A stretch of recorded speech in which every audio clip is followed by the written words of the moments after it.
Squidward!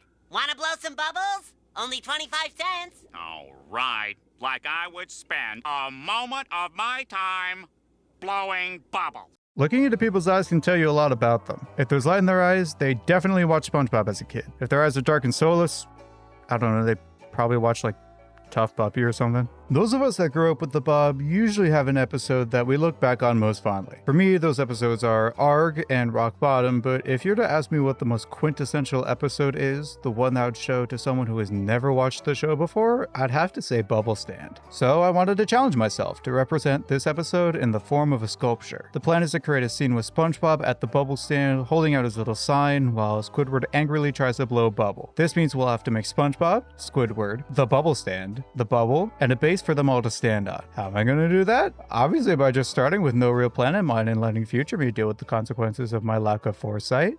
That's how they made the pyramids.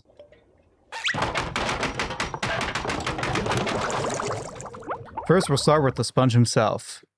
Guys, in 2020, SpongeBob might actually look like this in the animations. I don't even know what to do anymore.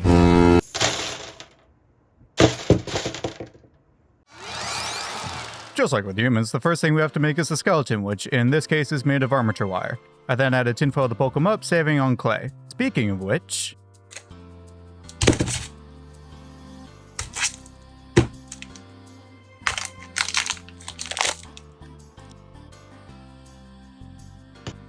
Yeah, probably thought there would be a cool transition there, huh? Never estimate me! Also, I took away the arms from the skeleton, which will come back to haunt me later, but that's a problem for future me. Anyway, there's a reason SpongeBob's last name is what it is, so let's get started on that. Making perfectly angular things out of clay is hard, so for his pants I'm using my blade to get a good shape before putting them on him. Then I go in and define where the body and the pants meet before putting his little pant legs on.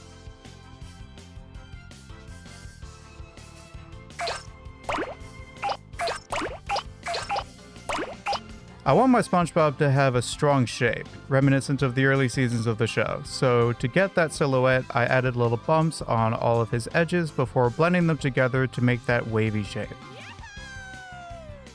I then got to work on his pores, which, if you didn't know, are mostly consistent in placement, size, and shape across the show and merchandise. Up next is his face, which I started by making his upper lip, which begins as a worm of clay that I then shape and smooth. It cannot be understated how weirdly important his upper lip is in making him look as nerdy and adorable as he is. I add his eyes and go back to his upper lip to define that big ol' happy smile of his. With those done, I'll make the cheeks, which will really bring this part of his face together. Time to put him through the nose generator I made off screen. This is the sound of a robot. Don't try and generate a nose anywhere but the face. It doesn't work out well. Trust me. Now, reasonably, you might think that what I'm making here is his teeth. And you'd be dead wrong. I'm actually making his chin, you stupid fucking idiot. For the teeth, I think I actually have a tool to make them. This thing. It's like those Play-Doh mold things, but instead of soft Play-Doh, it's... Ugh. And with that, we have some perfectly flat pieces of clay to make teeth out of.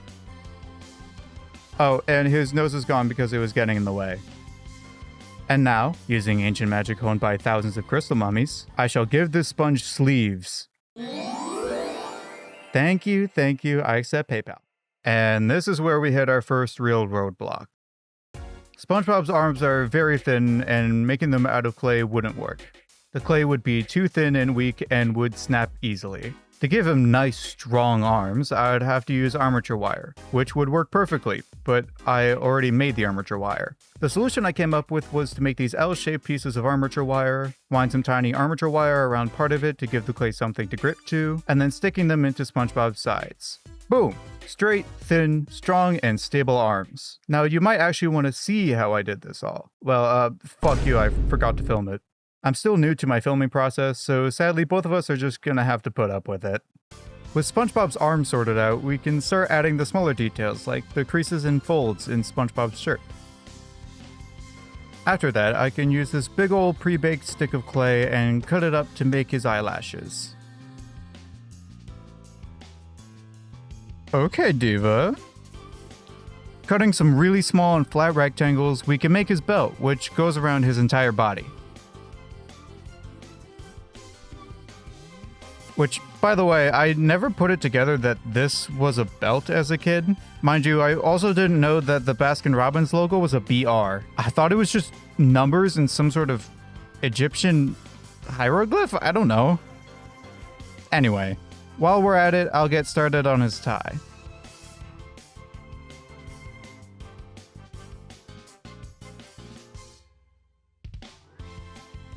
Now we gotta go into tiny mode to make his cute little tie, which, like most of the details so far, is just a flat piece of clay that I cut and shape accordingly.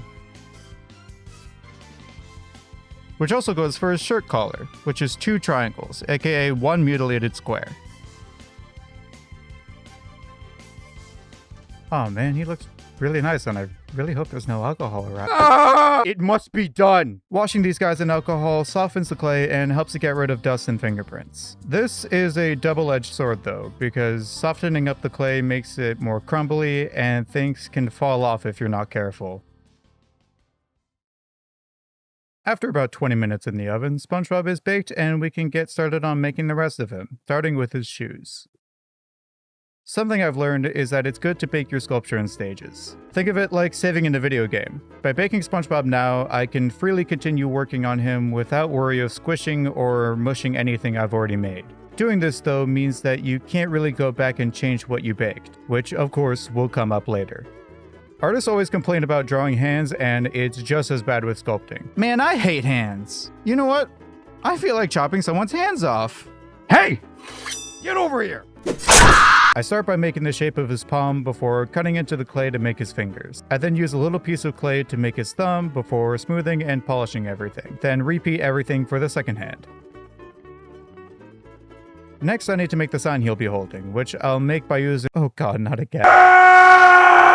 After breaking my hands and some time in the oven, we have 2 cute little hands, a sign for them to hold, and some snazzy new kicks, meaning we can now move on to sculpting our second character. SpongeBob, I was just kidding. Come on. Come on. You guys know I was just kidding, right? Way to go, Squidward. You ruined his favorite fucking holiday for him. And for what? Because he fucking bothered you at work? I thought you were fucking different. When we kissed that night, I thought there was magic. Now I wish we never even did it. And I wish we didn't do that other stuff either. Making Squidward is going to be even more complicated than SpongeBob. Looking at the reference photo, we can see he's a lot more top-heavy, meaning we're going to have a really strong armature wire. On top of that, I have to translate this very 2D frame of animation into 3D. And to top it all off, what the hell am I going to do about the bubble? Well, thankfully, being myself, I've come up with the perfect plan. There is no plan.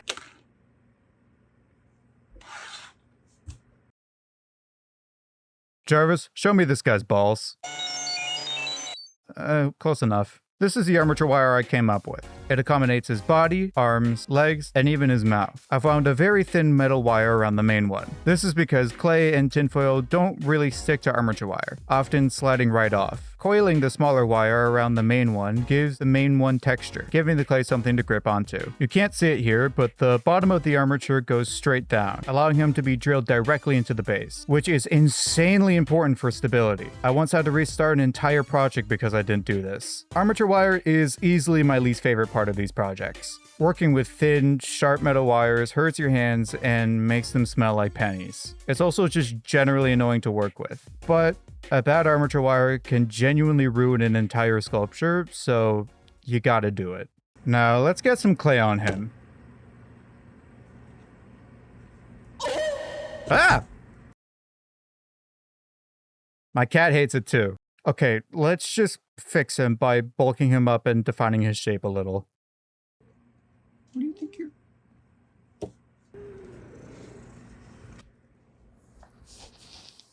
Now that he looks like an anthropomorphic brain, we can add his sleeves with a little bit of clay and blend it in before doing the same for his other sleeve.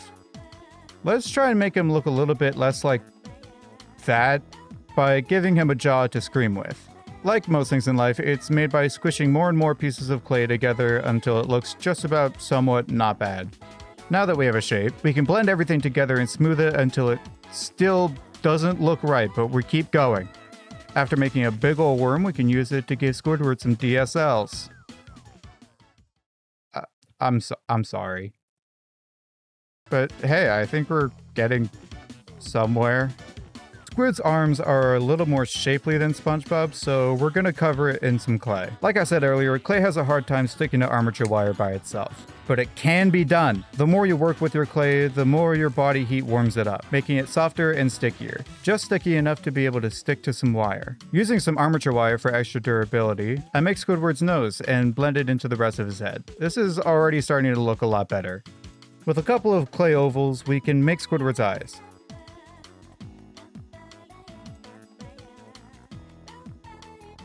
And after doing some shaping, I add his angry brow.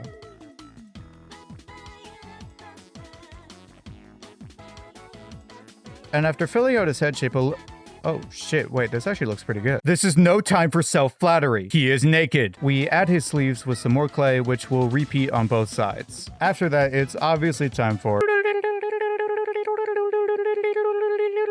And we'll use that to make his legs, which is just 4 worms melded together. Next, we'll make the bottom of his shirt. And with that done, we have unlocked the ability to perform mitosis. Amazing. We'll use these gifts bestowed to us to make some feet for Squidward here. After that, we can give him some hands, which thankfully don't have fingers, and use some little worms to make his eyelids.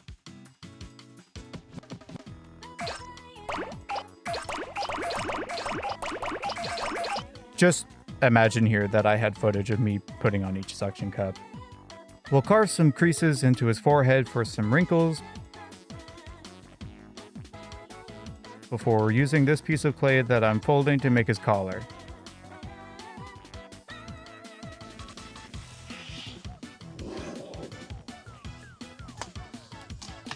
After getting rid of all the dirt and fingerprints, we can bake him.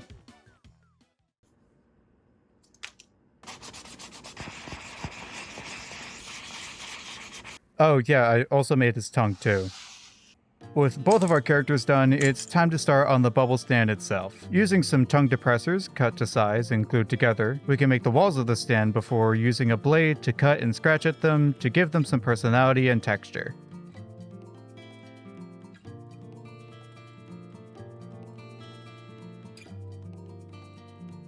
With all our walls made, it's time to prime them. Now, you might be wondering about the bamboo poles. Well, fuck you, I didn't record it. Here's a picture. They're made of clay. We'll be painting the wood a dark green before getting progressively lighter with a makeup sponge, keeping the crevices dark and the tops light. I'll do the same thing with the sign, but this time starting off with browns and transitioning into yellows. I then give it a wee brown wash just to bring out some more of the imperfections. After that, it was time for the text, which I painted by hand.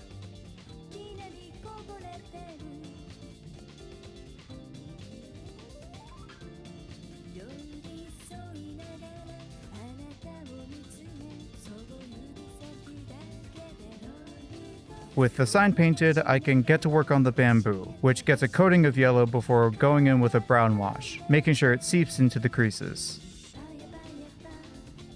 Finally, we can carefully glue all the pieces together with some super glue. I'm using super glue because it's small, cures incredibly quickly, and because the stand is pretty structurally sound, meaning I don't really need any of the heavy-duty stuff to get the job done.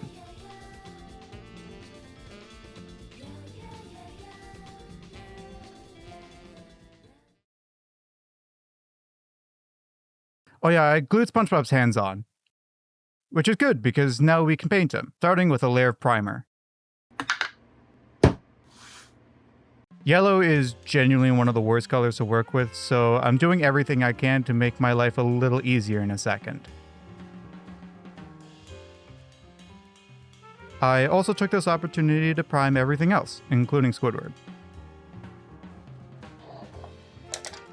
I usually work with pretty cheap paints, but for this, I got out the big guns. I can't even begin to tell you how magical it felt to see that yellow paint go on in one coat. But the yellow is a bit too golden and glossy, so I'll mix up a lighter yellow and dab it on using a makeup sponge. After he's evenly coated in yellow, I get to work on the brown of his pants, the black of his shoes, and the white of his eyes. I also use that white to do his teeth, shirt, sleeves, and socks. I always love noticing how artists use the same colors for different parts of the same character. Like how the blue of SpongeBob's eyes is the same as the blue on his socks. Anyway, I go back to black for his belt, as well as his eyelashes. Okay, Diva. Before switching over to the red for his tie, socks, chin, and cheeks. I'll mix up a yellowish green for his pores, which for whatever reason in the official merch guide are bright yellow. Whatever. Finally, I switch over to the blue to add the final stripes on his socks as well as his eyes. The eyes are easily the most nerve-wracking part of any of these projects. One small mistake with the eyes can make your entire sculpture look off. And now we have a problem. Oh lord, he's bugging. So it turns out that making his eyes that spherical has an effect of making him look like a fucking meth addict, which is not what I had in mind. Problem is he's already baked, so it's kinda hard to go back and change the shape of his eyes now. So we had to perform surgery. You're getting fucking Riviera blue. I decided to just take a blade and shave the eyes down to be less like a sphere and more like a disc, not really knowing what else to do. After some sanding and some more paint, it turns out that that was the right choice. He is no longer bugging. With the eyes fixed, I can coat them in UV resin to give them a bit of life. By the way, UV resin stinks and also gets pretty hot when it's curing, so watch out. After that's done, I can apply a gloss coat to his shoes and we can move on to Squidward. Just like with SpongeBob, I decided to get some nice paint to coat him with, which ended up being a bit too dark, so I mixed it with a bit of white paint and did some more coats. Unlike with SpongeBob, having a bit of glossiness to Squidward's skin is actually kind of what we want, so no makeup sponge needed. After painting his skin, we can paint the inside of his mouth with a mouth color and his shirt with a, well, shirt color.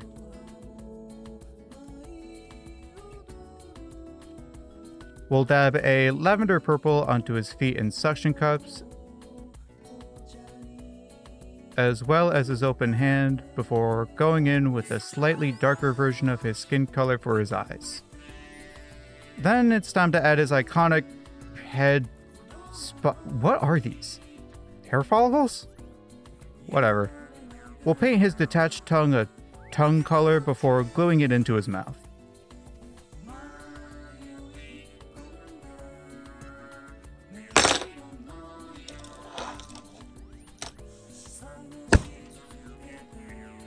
Don't tell Sonic. Using this ring and a toothpick, we can make that, which becomes, oh, it's the bubble one. That makes sense. Which thankfully fits perfectly into Squid's hand with the help of some glue. Next thing to make is the base, but I'm actually kind of tired, so I hired this guy to help make it for me.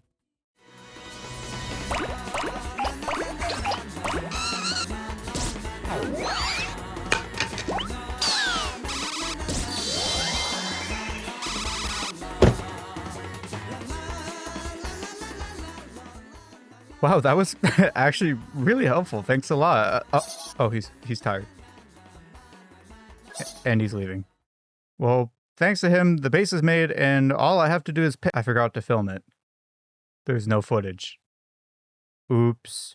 What you're seeing here is the wood and clay that you saw earlier, which I shaped and then pressed the various props into where they're supposed to go before baking, priming, and painting. I painted the wood black and the road and sand their appropriate colors before flicking my brush to get all the colored specks of sand. I then painted the line between the road and the sand, making sure it was off and wobbly, just like it is in the show.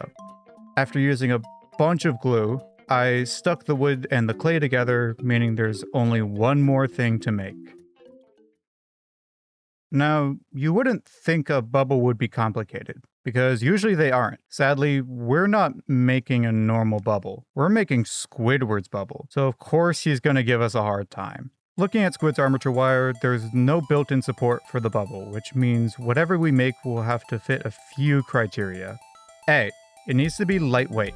Because of the lack of armature support, we can't have something super heavy being held up only by glue. Ideally, this would mean the bubble would have to be hollow. B, it needs to be at least somewhat transparent. C, can't be too big. There's only so much room on the base, so we have to make it small enough that everything will fit.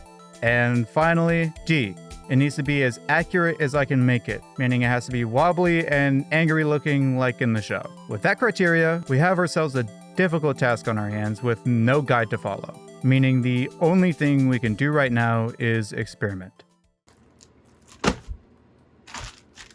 I bought these clear Christmas ornaments off of Amazon where I'll test my first idea. My thought is that maybe I can just manipulate the plastic into the shape I want using heat. That didn't work. So of course, my next idea was to boil it in water.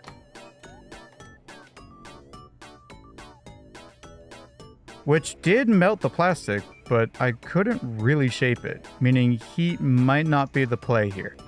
My next thought was to just coat one of these ornaments in UV resin, which would allow me to make it as wobbly as I'd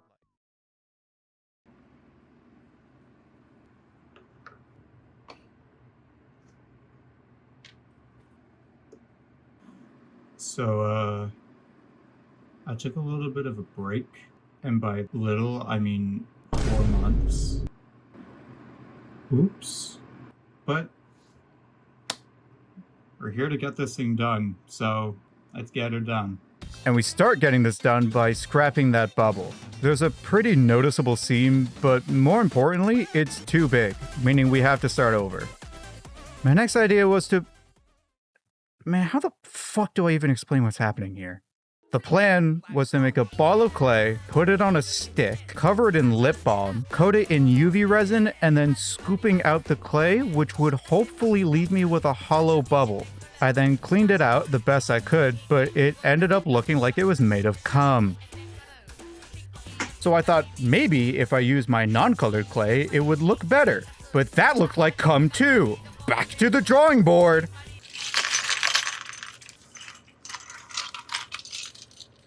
I bought these little ornament balls. We're getting desperate. It's the right size, so I coated it in UV resin, but... There's a seam again! It's a bubble. I'm being defeated by a fucking bubble. I feel like I'm losing my fucking mind. What will it take to make this thing? Do I need to find God, start a family, run a multi-level marketing scheme? What will it take? Because at this point, I'll do anything. If I have to open my third eye and overdose on ketamine like Mr. Krabs did, God rest his soul, then damn it, take my money and call me handsome because I'd really appreciate that and it'd mean a lot. Unless... What if I...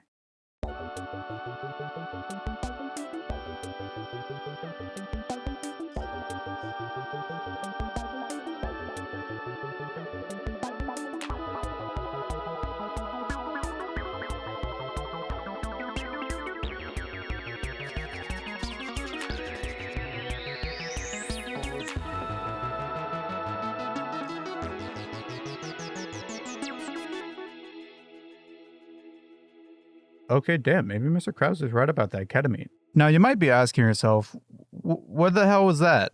And that's a very good question, so I'll explain it. After insane trial and error, this is what ended up working. I started by drilling a hole into one of the small ornament balls. I then coated the inside in lip balm so the UV resin wouldn't stick to the plastic. After that, I poured the UV resin into the hole I drilled and coated the inside of the ball. Once cured, I carefully opened the ornament to reveal a near perfect hollow ball of UV resin. I sanded it down to remove the seam and finally applied more UV resin, dabbing it and warping it as it cured to give me that messy, wobbly texture. This all sounds genuinely insane, but it worked. Finally, with the bubble done, I can use a bit more UV resin to glue it onto the bubble wand, meaning that the only thing left to do is to put it all together. I drill some holes where SpongeBob and Squidward will be, before gluing the bubble stand into place, followed by the wooden and little paper sign. For our two little stars, I want to make sure that they stay put, so I'm whipping up some 2-part epoxy, which, by the way, smells genuinely terrible. Keep a window open. I apply some to Squidward's feet and the bottom of SpongeBob's shoes before pressing them into place. And with that, we are finally done, and I can go to rehab for my newfound ketamine addiction.